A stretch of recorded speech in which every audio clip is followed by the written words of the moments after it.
New at noon, 2 federal hearings against wild horse roundups are happening this morning. This after the removal of more than 1,200 horses by the U.S. Bureau of Land Management. Jamie Leary has been at the courtroom since those hearings started around 9 this morning. She's working this one. Jamie, what do you know?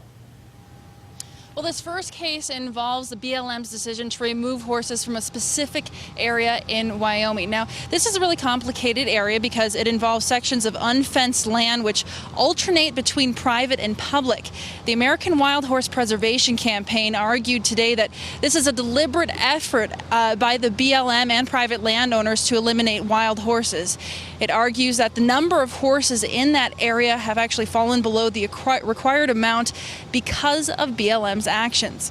It also is against BLM's decision to allow landowners to call the agency and have horses removed if they graze on their private land. The Rock Springs Grazing Association says that this is actually a good way to manage the population. The American Wild Horse Preservation Campaign has a different opinion. Well, we're in court today to defend the wild horses of Wyoming from a concerted assault on their freedom by the Rock Springs Grazing Association and other public lands ranchers who essentially want the public lands to themselves for taxpayer-subsidized livestock grazing, and they want to wipe out the wild horses. Well, what should happen and what we expect to happen is that BLM will continue to gather on the checkerboard, and they'll just have to keep coming back because the horses travel everywhere throughout this whole 40-mile by 80-mile strip of land.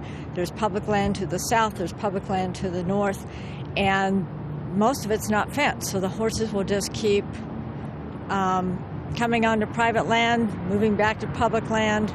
It's a very difficult program to manage. The second case, a little bit different. The state of Wyoming is suing the BLM to remove thousands of horses from the range where there's actually horse populations that are above the actual designated level. Both the American Wild Horse Association campaign and the BLM agree in this case, but the BLM should ultimately have the authority over those numbers on the range and not the state. The state is saying as soon as the population exceeds this number, the BLM is mandated to remove them. And the federal government and we are on the same side in the second case, and we're saying that's not true.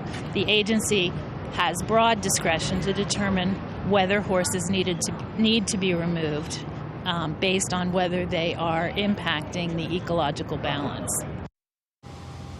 A decision in this case is expected within the next few weeks. Live in Denver, Jamie Leary, CBS 4 News.